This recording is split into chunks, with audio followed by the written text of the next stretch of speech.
idol, panahon na para magtanim.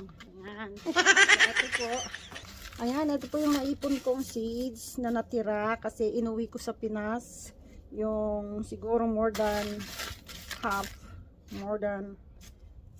ay mga siguro 3 beses na ganito pinamigay ko sa mga tao doon sa aming barangay. So ayan, ganito lang pong ginagawa ko, hindi ko po siya tinatanim kundi sinasabog ko lang.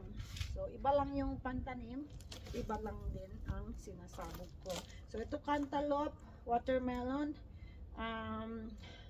pumpkin at saka yung tongkwa, yung Chinese na parang tawag doon, basta pinsan ng mga cantaloupe at saka mga watermelon. Ayan, ganito lang ang ginagawa ko, ginaganyan ko lang siya. Tutubo po yung gustong tumubo. Ayan, kung may tumubong 3 sa mga 100 na sinabi ko, ay maganda na. So, dito sa backyard namin, kakay guys mga.